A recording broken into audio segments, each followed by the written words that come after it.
Jadi kalau kita bicara dalam konteks takhir ukubah tadi itu, ya prinsipnya kan begini, filosofi sanksi di dalam Islam itu yang harus dilihat secara utuh. Jadi filosofinya itu kan jawabir dan zawajir, gitu. Jadi kalau sanksi itu di dalam Islam, memang satu, dia akan bisa menjadi penebus dosa bagi pelaku. Yang kedua, itu juga bisa mencegah dari tindakan yang akan dilakukan oleh orang lain. Tindakan sama yang akan berulang. Itu berarti sifatnya kan berarti pencegahan preventif. Baik itu oleh pelakunya yang akan mengulang atau oleh orang lain yang akan mencontoh. Nah itu dulu yang harus dipahami. Nah karena filosofi sanksi di dalam Islam itu seperti itu, maka ketentuan hukum di dalam Islam itu betul-betul rigid, gitu, ya kan, betul-betul jelas. Jadi misalnya contoh begini, termasuk tadi pengampunan itu. Kalau seandainya misalnya ada pengampunan, kapan pengampunan itu diberikan? Gitu. Jadi ketika misalnya katakanlah kasus itu sudah dibawa di pengadilan misalnya ya, dibawa ke pengadilan terus sudah diajukan dan sebagainya. Nah, boleh tidak seperti itu kemudian mendapatkan pengampunan? Ataukah ya pengampunan itu sebelum kasus itu diajukan? Nah, seperti itu diatur nanti di dalam pembahasan ukubat. Nah, termasuk tadi contoh-contoh yang kita sudah sebutkan, misalnya dalam kasus zina. Islam itu tegas, tetapi tetap ada aspek yang harus diperhatikan, yaitu sisi kemanusiaan. Misalnya contoh tadi, misalnya ketika perempuan itu berzina terus dia hamil. Gitu. Ketika dia hamil itu kan berarti ada janin yang hidup. Ketika di dalamnya itu ada janin yang hidup, yang dihukum itu kan ibunya. Sementara si anaknya tadi itu kan dia tidak bersalah. Ya kan? Anaknya kan tidak bersalah. Dan anaknya itu punya hak hidup. Gitu. Tidak boleh dia dihukum pada saat dia masih di dalam kandungan. Makanya kan kemudian yang menarik tadi itu kan justru diberi waktu. Supaya apa? Anaknya tetap hidup. Karena dia punya hak hidup, dia nggak bersalah. Yang salah itu ibunya. Maka ketika anak itu lahir, disuruh membesarkan, disusui sampai 2 tahun disape. Ibunya dihukum, anaknya tidak. Tapi ketika ibunya tadi dihukum pada saat bayinya itu ada di dalam kandungan, maka yang mati dua-duanya. Karena itu kena kasus muhson kan. Artinya dia sudah menikah dan dia harus dirajam, berarti yang mati dua-duanya. Baik itu yang bersalah maupun yang tidak bersalah, kan begitu. Nah itu. Nah ini contoh bagaimana Islam itu betul-betul adil gitu. Siapa pelakunya, ya yang dia yang dihukum.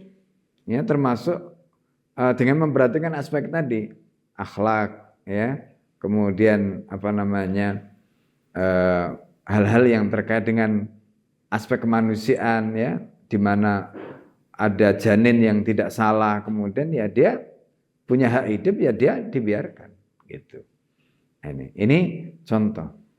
Nah, dalam konteks seperti itu, apakah itu berarti Islam itu tidak tegas? Ya tegas, tapi kan tetap adil, gitu. Ya kan hukumannya tetap dijatuhkan, tapi kan tetap memperhatikan tadi bahwa konsekuensinya hukuman itu dijatuhkan kemudian ada penangguhan, iya. Nah pertanyaannya kemudian apakah itu bisa menjadi pemicu orang lain untuk melakukan kejahatan yang sama atau nanti ditangguhkan misalnya gitu.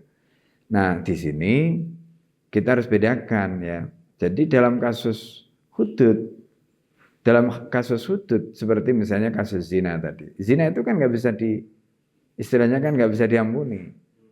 Ya kan sanksinya itu. Jadi misalnya orang itu kena rajam terus diampuni nggak bisa, karena dia menyangkut soal hudud gitu. Sama seperti misalnya katakanlah misalnya gini ya, orang mencuri gitu kan. Orang mencuri, ya hududnya tetap dijalankan, bahwa nanti hak hartanya yang diambil itu mau dibebaskan itu terserah pemiliknya, tapi hududnya tetap, misalnya kayak gitu. Nah, oleh karena itu di sini ya itu pernah dulu kita bahas ya di dalam soal jawab.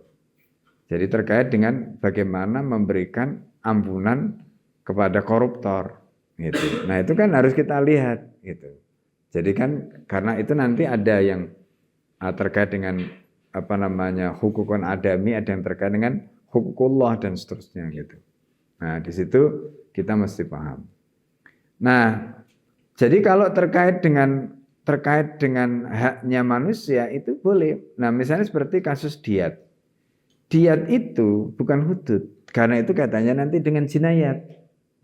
Ya kan? Nah, dalam kasus jinayat itu terkait dengan tadi ada walidam, ada blood money. Ada walidam itu artinya orang yang punya hak atas darahnya dan ada tebusan darahnya, ya, diatnya itu gitu. Dan itu hak. Nah, hak ini dia bisa gugurkan ketika dia memberikan maaf. Makanya kemudian bisa diampuni. Tapi dalam kasus hudud berbeda. Iya, berbeda. Nah, itu makanya rigid kan hukuman itu di dalam Islam itu. Nah, sehingga dengan begitu nanti ketentuan hukum yang berlaku dalam kasus-kasus seperti tadi itu tetap fungsi jawabir dan zawajir tadi itu akan kelihatan gitu.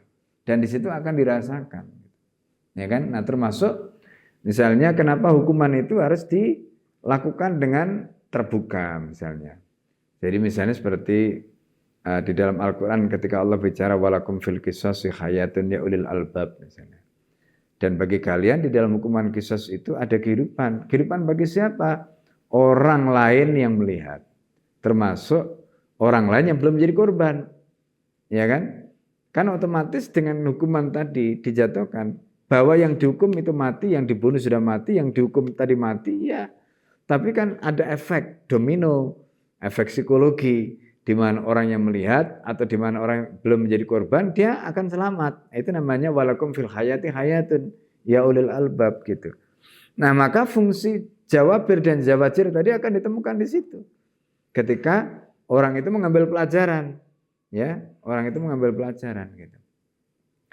Karena kan kadang-kadang begini, jadi ada orang itu, yaitu tadi misalnya karena hukumannya itu terlalu ringan atau mungkin orang itu menganggap enteng gitu, ya kan, menganggap remeh. Nah, dalam kasus seperti itu, maka hukuman yang bisa membuat jerat tadi kan penting untuk menyadarkan agar kemudian perkara yang sama tidak terulang, kan begitu. Nah, makanya itu yang tadi kita sampaikan, filosofinya dulu yang harus ditangkap. Nah, itu nanti akan berbeda sama sekali dengan sistem peradilan di dalam sistem yang lain gitu. Karena fungsi jawabir dan zawajir tadi itu tidak ada. Gitu. Jadi ketika ini ada fungsi jawabir dan zawajir tadi dan kemudian hukumannya tegas, bahkan ada yang tidak bisa diampuni, ya maka orang kemudian akan berpikir gitu. Ya. Nah, jadi itu contoh. Nah, adapun terkait dengan penangguhan-penangguhan yang tadi kita sebutkan dalam kasus misalnya Ma'is al-Aslami, media dan sebagainya tadi itu ya itu biasa. Ya, artinya itu sebenarnya tidak menggugurkan hukuman tadi, tapi itu sifatnya hanya penangguhan sementara. Gitu. Ya.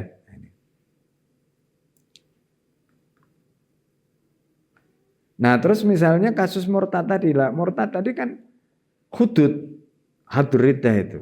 Tapi kenapa ketika orang itu bertobat kemudian diterima? Ya kan, murtad itu memang dia diberi waktu. Ketika dia sudah tidak murtad, kan ngapain dia mau dihukum? Ya kan? Dia sudah balik lagi. Beda kalau misalnya setelah dikasih waktu, dia kemudian tidak tobat, nah sudah, nggak ada toleransi, harus dieksekusi. Nah gitu. Sehingga hukumannya nggak dibatalkan. Ya.